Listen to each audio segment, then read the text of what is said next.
सुदामा जी ने कहा कन्हैया मैं तेरे लिए कुछ भेंट लेकर आया। सुदामा जी के हाथ में टोकरी थी। ठाकुर जी को टोकरी दिखाई तो ठाकुर जी टोकरी ले सकने कक्षण से तो थोड़ी सी पीछे पीछे भगवान ले गए।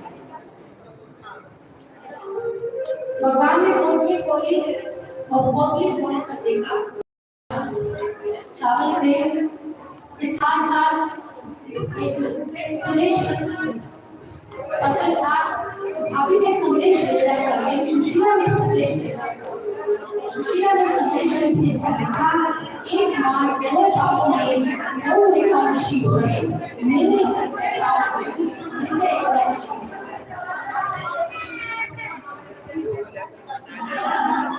सुशीला ने भगवान को लेकर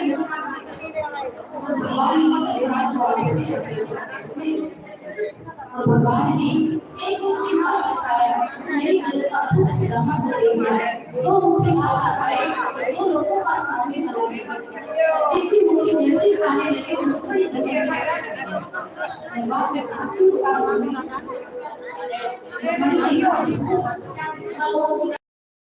अपने 2 लोग सुदामा को दे दिए।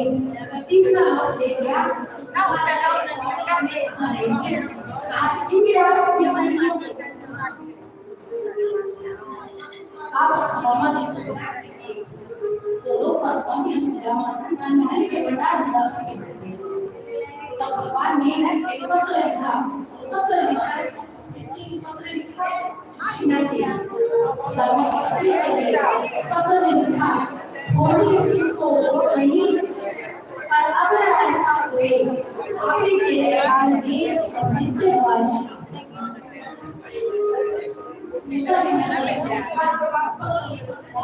अरे कोई सुनती है छोड़ दे। सुदामा जी ने जाते जाते सुशीला दी और पूछे जाकर देखा तो पूरी विनती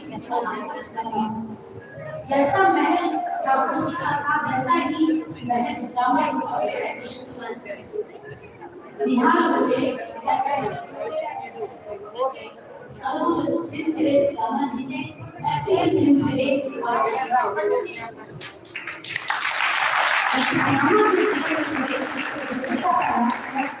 भगवान का आगमन हुआ, भगवान का दर्शन हुआ।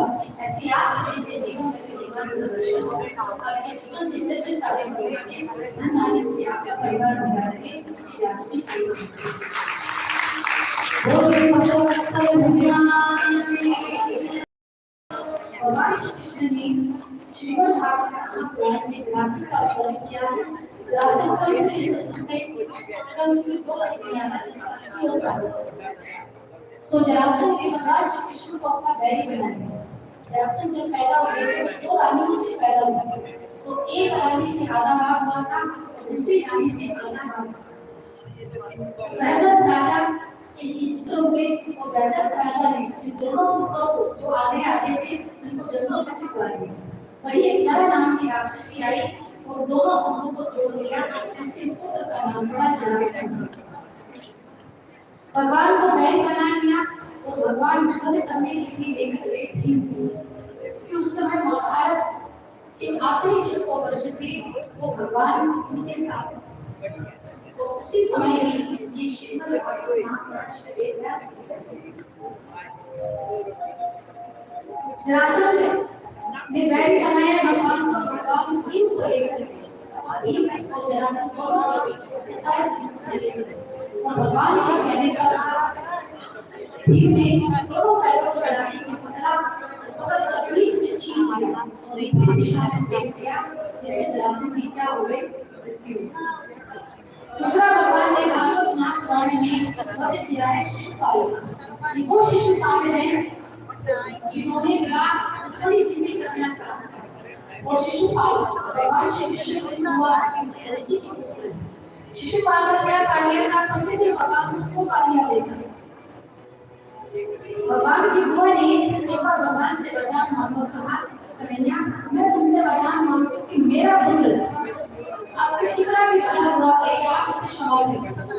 तो भगवान ने कहा मैं आपके पुत्र के 100 अपराध क्षमा कर सकता हूँ और उसके बाद एक भी अपराध ज्यादा हो गया तो उसी दिन उसका वचन एक दिन सभा में शिशुपाल ने 100 गालियां दी, लेकिन भूल गया अपने वचन को और 100 गाली से ऊपर एक गाली हो गई। इससे क्या होगा? भगवान ने अपने सुदर्शन चक्र को आदेश दे दिया कि जाओ शिशुपाल का सिर धड़ से अलग करो। उसी समय शिशुपाल की मृत्यु हो गई। जब सुदर्शन चक्र वापस लौट कर आया तब उस समय भगवान की उंगली कट गई। द्रौपदी पास में बैठी। द्रौपदी ने अपना पल्ला काटा तो भगवान की उंगली तोड़ा। भगवान ने कहा द्रौपदी ये क्या किया? द्रौपदी ने कहा प्रभु आप हाथ से रक्त बह रहा था, मैंने तो क्यों रोका? भगवान ने कहा ये रोका नहीं, तुमने तो मुझ पर एक बड़ा ऋण चढ़ा दिया, इस ऋण का बदला मैं कैसे चुकाऊं? समय आएगा, द्रौपदी ने पूछा प्रभु इससे समय आएगा, कैसी परिस्थिति होगी? भगवान ने कहा जब आएगा तो ईश्वर समझ जाएगा। द्रौपदी ने दुर्योधन का अपमान किया, जिससे दुर्योधन ने प्रतिज्ञा की कि मैं द्रौपदी को दंड करूंगा और उसे अपनी जगह पर बिठाऊंगा। समय आया, द्रौपदी को दुशासन को आदेश दिया गया कि लेकर आओ और उसे मेरी जगह पर बिठाओ। द्रौपदी ने वस्त्र पहना था। उस समय द्रौपदी रजस्वला अवस्था में, इस अवस्था में नारियां बाहर नहीं निकलती, केश खुले हुए होते, अपवित्र होती। दुशासन महल में प्रवेश कर गया तो द्रौपदी के केश कटाकर जिस सभा में केवल पुरुष ही पुरुष थे, द्रौपदी गुहार लगाती रही, कोई दल की रक्षा करो, कोई मेरी लाज रखो, कोई मेरी रक्षा करो, लेकिन कोई आगे नहीं आया क्योंकि जुए में पांचों पांडव द्रौपदी को उठा आखिर में द्रौपदी ने भगवान तब द्रौपदी समझ गई कि भगवान जीतू का मैं आएगा। दुशासन साड़ी खींच रहा था द्रौपदी के नग्न करने की कोशिश कर रहा था। द्रौपदी ने आखिरी में भगवान हे दीनानाथ, हे कृष्ण आओ मेरी रक्षा करो, मेरी रक्षा करो। तब भगवान द्वारिकापुरी से आए और जिस उंगली का वस्त्र द्रौपदी ने बांधा था उसी उंगली से लाखों अनगिनत आगे साड़ियां बनकर द्रौपदी से आपको साड़ी बनकर लिपट गई।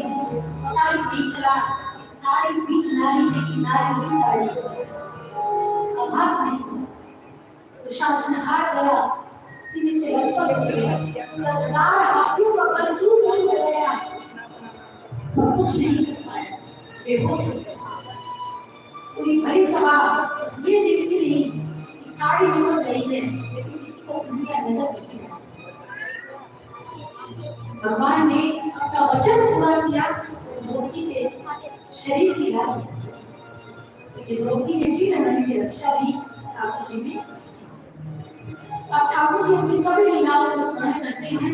तो ठाकुर जी महाभारत का युद्ध हुआ, उसके पश्चात पांडवों की विजय हुई। तो पांडवों को विजय करके ठाकुर जी विदा लेते हैं पांडवों से, कुंती माता से विदा लेते हैं। तो अंत में कुंती माता भगवान से कुछ मांगती है, क्योंकि जब जब दुख होता है तब कन्हैया मेरे सभी होते हैं। और जैसे ही ठाकुर जी ने कुंती को देना कहा तो उसी समय कुंती चरण में गिर गई, उसी समय कुंती अपने प्राण को त्याग दिया। तब भगवान पांडवों के उस राजधानी को छोड़ स्वदेश देव के लिए द्वारिकापुरी गए। अंत में वो गांधारी से मिलकर जाते हैं। गांधारी कौन है? धृतराष्ट्र की पत्नी और 100 कौरवों की माता। 100 पुत्र थे गांधारी के, एक भी नहीं। गांधारी से मिलने के लिए भगवान को एक चरणों को स्पर्श किया तो गांधारी पीछे हट गई। कृष्ण से कहा कन्हैया अगर तू चाहता तो मेरी पुत्र जीवित रह जाते, लेकिन तूने पांडवों का साथ दिया। हाँ मां, मैंने पांडवों का नहीं, मैंने धर्म का साथ दिया। जो धर्म की रक्षा करेगा, जो धर्म के साथ रहेगा, मैं जब उसके साथ मैं धर्म का रक्षा। और मां, इसमें मेरा कोई कर्म नहीं है, मैं दंड देने वाला होता कौन? गांधारी भगवान से पूछती है कि मैंने अपना कौन सा ऐसा कर्म किया था कि मुझे ये 100 पुत्र मिले और 100 के 100 समाप्त हो गए। जहां तक मुझे स्मरण है 100 जन्म तक मैंने कोई ऐसा पाप नहीं किया। भगवान ने कहा मां, तुम्हें केवल 100 जन्म याद है, 100 जन्म से पूरी की कथा मैं तुम्हें सुनाता हूँ। तुम एक भयंकर बीमारी में पकड़ा, बीमारी का इलाज किसी वैद्य के पास नहीं। तब एक वैद्य आपके नगर में आए, उस वैद्य ने कहा कि मैं तुम्हारे इस पीड़ा को दूर कर सकता हूँ, लेकिन ये किसी हिंसा है।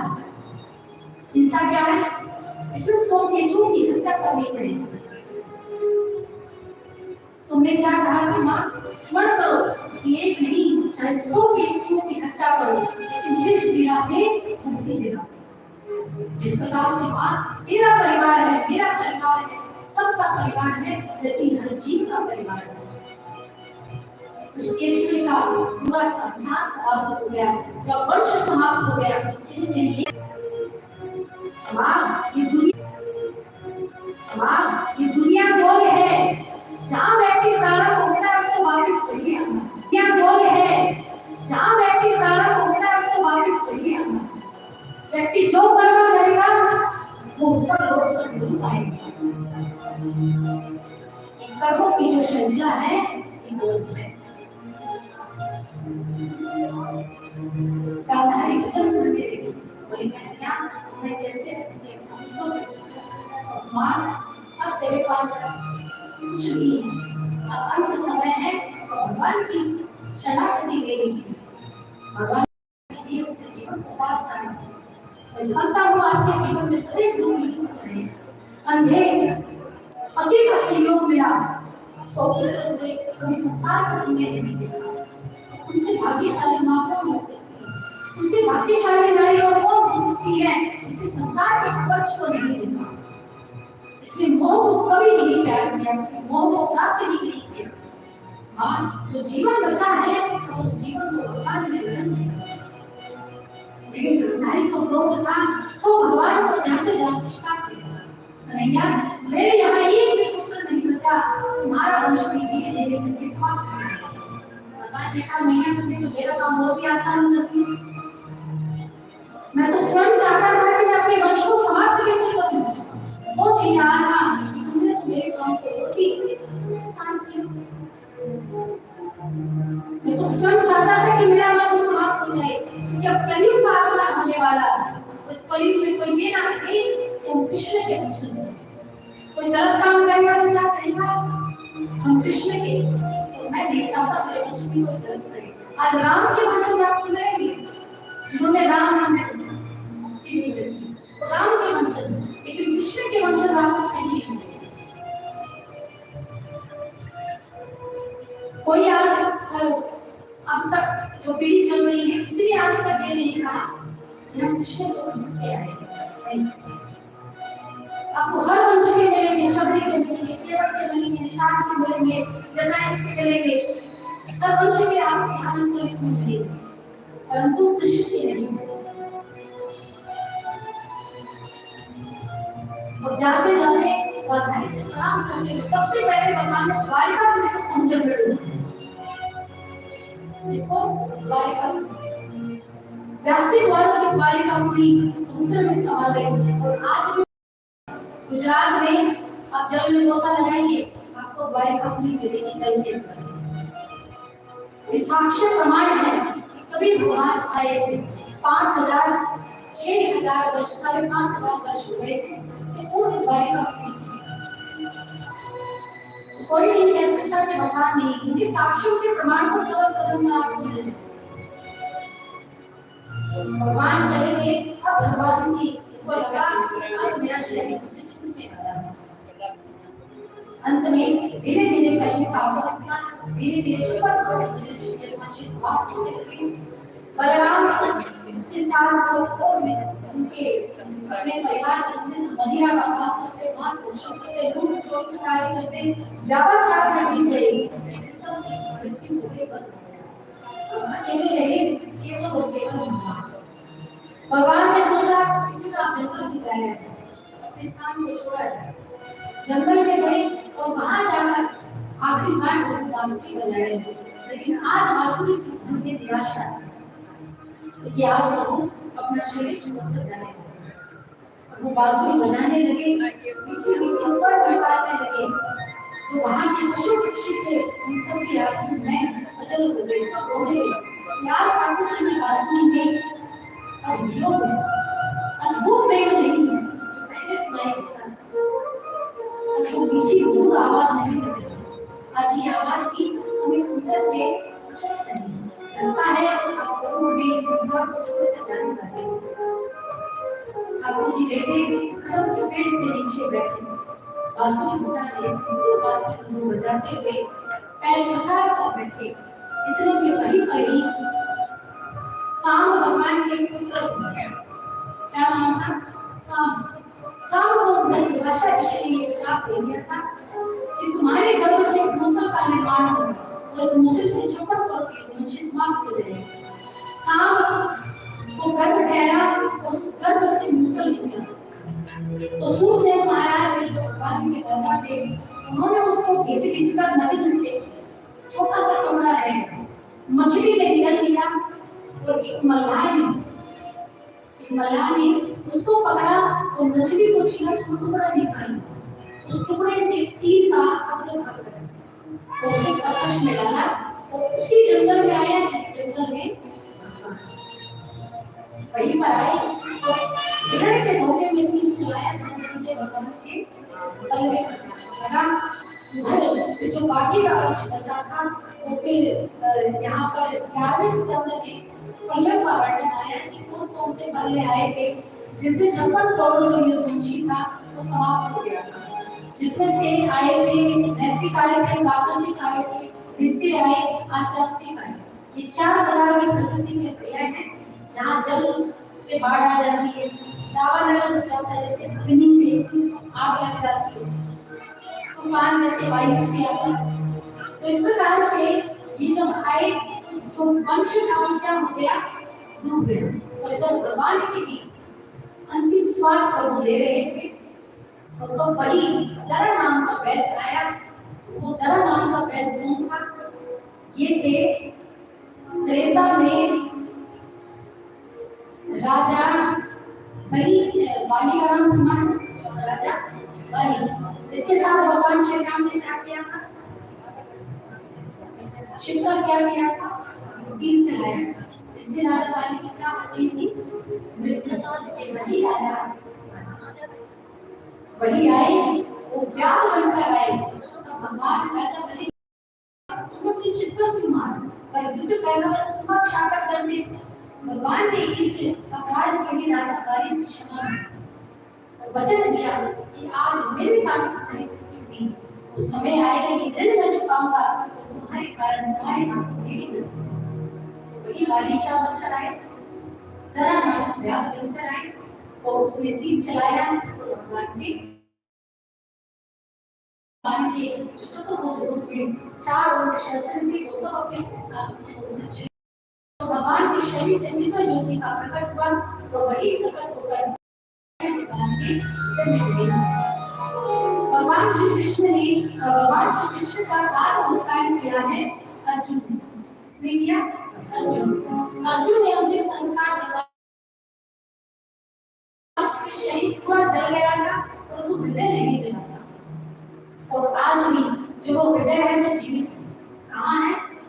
जगन्नाथ जी, जगन्नाथपुरी। पुरी में जगन्नाथ, बलराम और सुभद्रा तीनों भाई बहन की होती है। राधा कथा सुनने के कारण उनको ये शरीर का हुआ था।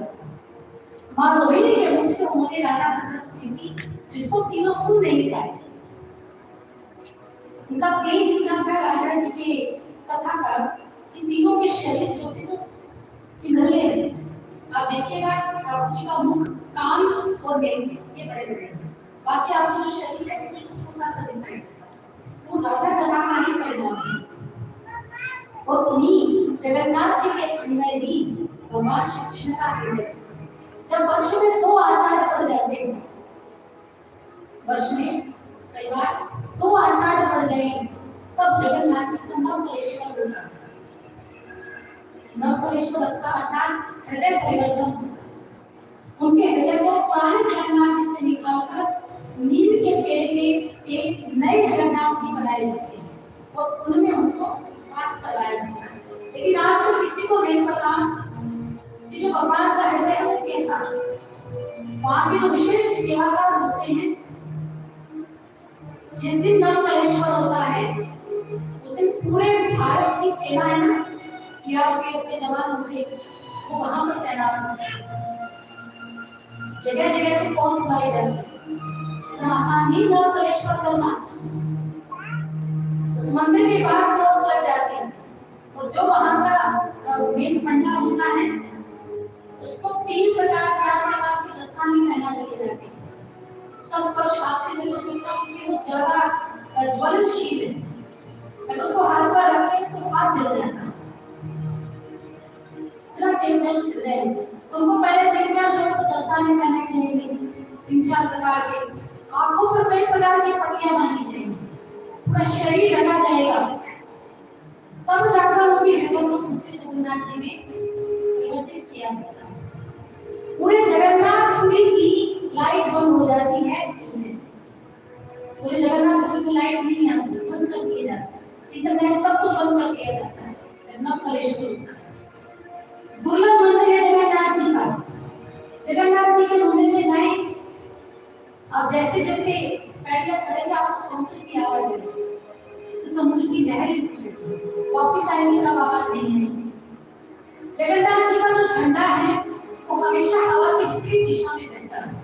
अगर हवा इस दिशा में चल रही है तो जगन्नाथ जी का झंडा उस तरफ रहेगा। ये चमत्कार है जगन्नाथ जी।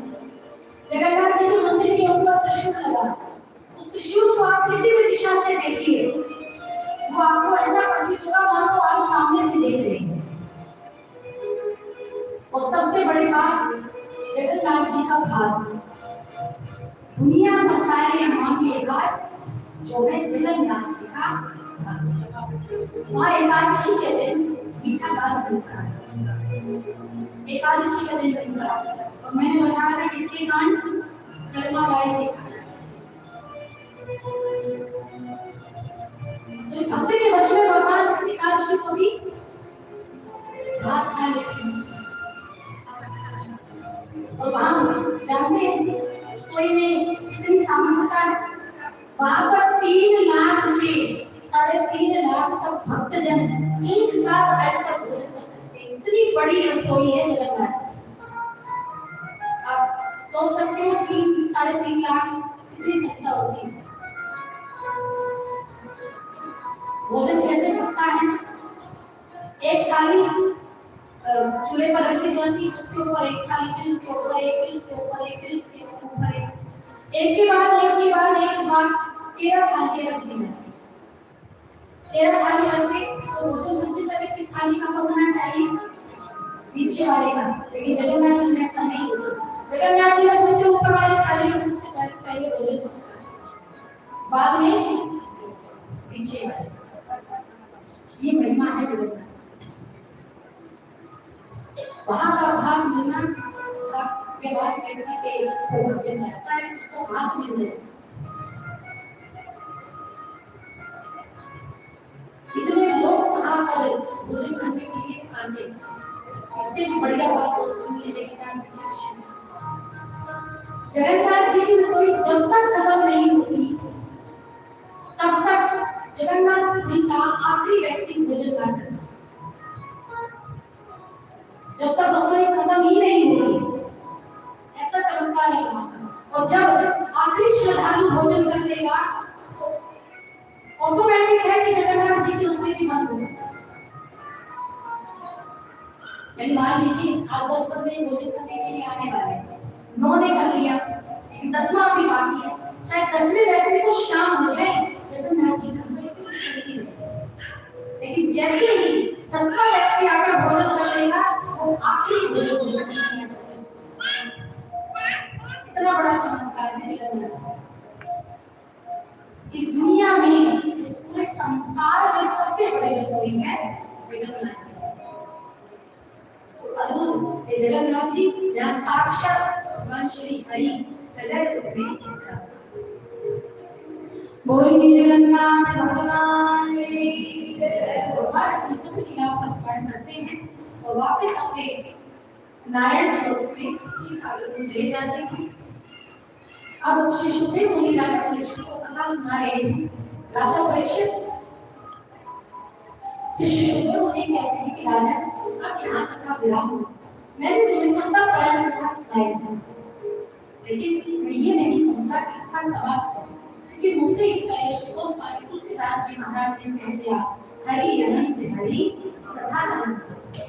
हरि भी अनंत है, उसकी महिमा भी अनंत है, उसकी कथा का भी कोई अंत नहीं। भगवान की गुणों का कोई अंत नहीं है। 7 दिन हो गए हैं, तुम्हारे पास केवल 7 दिन। अब वो समय आ गया है, तुम्हारे बदले के समय।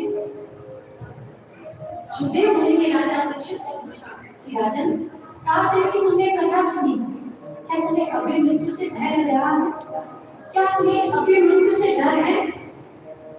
राजा परीक्षित ने सुखदेव मुनि से कहा कि गुरुवर, मेरे हृदय की सारी गलतियां खुल गई, मेरे हृदय का सारा भय समाप्त हो गया है। तो जिसने भगवान की कथा सुनी हो, क्या उसके जीवन में मृत्यु उसको कुछ बिगाड़ पाएगी? अब मुझे मृत्यु से कोई भय नहीं है। अब तो एक तो क्या, अगर लाखों तक्षक भी काट लेना तो मुझ जैसे विनाशी का विनाश नहीं हो सकता। मैंने सुखदेव मुनि के मुंह से कहा, महात्मा के मुंह से, वो महात्मा कोई साधारण महात्मा नहीं। सुखदेव मुनि ने कहा, राजन, अब मुझे जाना। राजा परीक्षित ने सुखदेव मुनि को दक्षिणा प्रदान की। दक्षिणा प्रदान करके सुखदेव मुनि दक्षिणा लेकर यहाँ से विदा हुए। जंगल में फिर से अपने श्रीमद् भागवत के निराम में पहुंचे। जब राजा परीक्षित ने जंगल में भ्रमण कर रहे थे, तो वहाँ पर संतों का आगमन हुआ। संत फल बांट रहे थे, तो राजा परीक्षित को फल मिला, और जैसे ही फल खाया तो उसी फल के बीच वाले भाग में तक्षक नाग छोटा सा रूप बनाकर बैठा था। राजा परीक्षित ने तक्षक को देखा, और तक्षक को देखकर नेत्र बंद करते ही श्री हरि की छवि का ध्यान किया और अपने शरीर का ध्यान किया। उसी समय राजा परीक्षित की मृत्यु हुई। राजा परीक्षित के शरीर से सुगंध का भाव हुआ, सुगंध उठी, पूरा वातावरण सुगंधित हो। दिव्य 7 दिनों तक भगवान की कथा सुनी, लीला सुनी। राजा परीक्षित के पुत्र हुए जन्मेजय महाराज। राजा परीक्षित की चूंकि अकाल मृत्यु हुई, सब काट लिए, बिच्छू काट लिए, किसी का एक्सीडेंट हो तो मृत्यु हो जाए, तो ये अकाल मृत्यु नहीं हो सकती। तो राजा परीक्षित की मुक्ति में अभी थोड़ी दिक्कतें आ रही थी, परेशानियां आ रही थी, तो राजा परीक्षित को मोक्ष नहीं मिल सकता।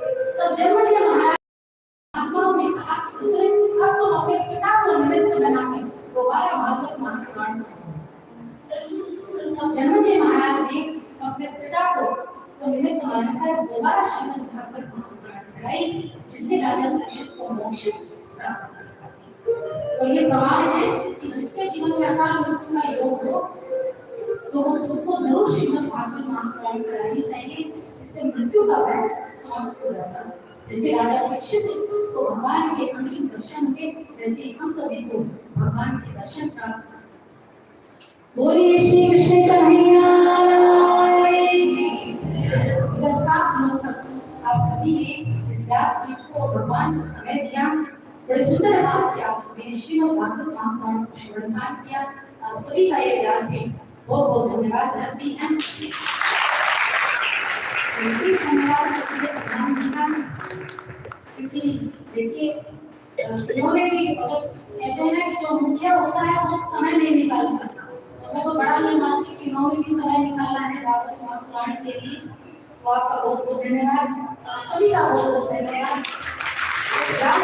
दर्शन हो गए हो तो आप क्षमा करने योग्य हैं। तो राधे राधे, जय श्री राम, जय श्री कृष्ण। बोलिए श्री कृष्ण कन्हैया लाल की, श्री वृंदावन बिहारी लाल की।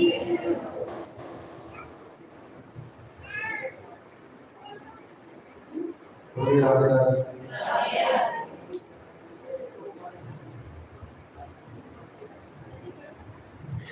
बोलिए राधे राधे। आज तो पता चल गया है आपका, मजा आ गया आप लोगों ने, आनंद हो गई। गाँव वाले बड़े खुश होंगे आज की भी, आज तो नसीब मिलेगा गाँव से। बोलिए राधे राधे। आप सुन रहे थे परमादरणीय व्यास जी महाराज के मुखारविंद से श्रीमद् भागवत कथा। गौ सेवा की गोपाल सर्विसन के तहत रामानुज सेवा फाउंडेशन की जो काम में चल रही है बाबत कथा आप सबके सहयोग से आप सभी के द्वारा कराई गई। इसमें आप सभी का सहयोग अति अनिवार्य है। यूट्यूब के माध्यम से देख रहे सभी भक्तगण भी इसमें अपना सहयोग दे सकेंगे क्यूआर कोड के माध्यम से। बोलिए राधे राधे। आप सभी जानते हैं कि आज परमात्मा विद्यार्थी महाराज की विदाई। आप सोचते होंगे कि बार बार कहते हैं परमात्मा विद्यार्थी महाराज, क्योंकि व्यासपीठ पे विराजमान और अति ज्ञान में व्यास जी महाराज की व्यासपीठ की विदाई है। तो आप सभी ने आज विदाई करनी है। 7 दिन तक आप लोगों को कथा सुनाई, शायद आपको अच्छी लगी होगी। अगर अच्छी लगी तो जोरदार तालियों से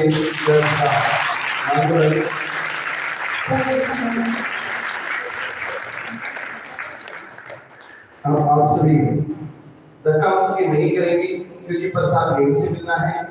और आपको लगे कि हमें कथा अच्छी सुनाई तो दर्शनार्थी को प्रोवाइड करनी चाहिए। सबसे पहले मैं बुलाना चाहूंगा मुझे यजमान रहे विदाई करेंगे व्यास जी।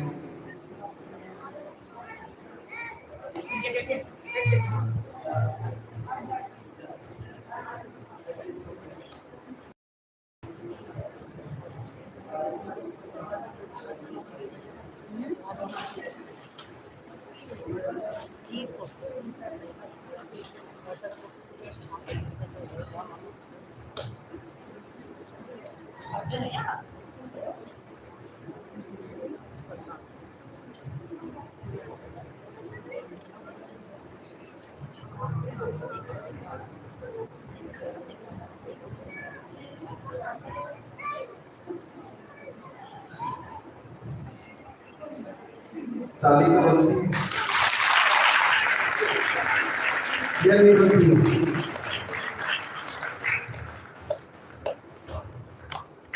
जोरदार।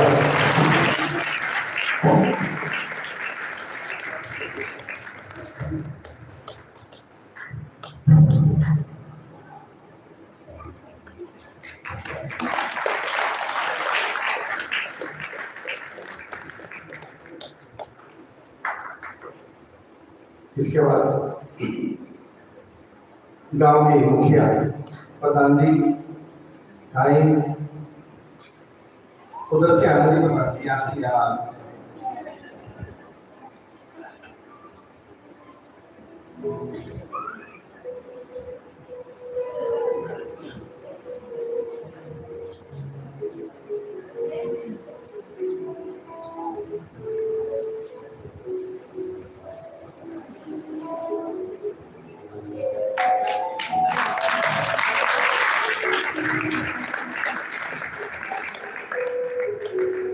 आपके सहयोग की कामना करते हैं। वैसे की विदाई के 531 जोरदार तालियों के लिए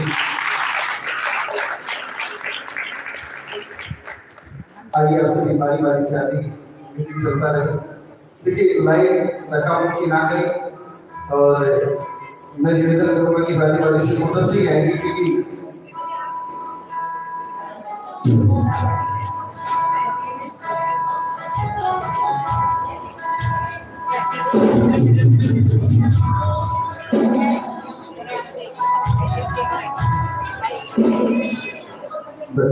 प्रसाद यही मिलेगा।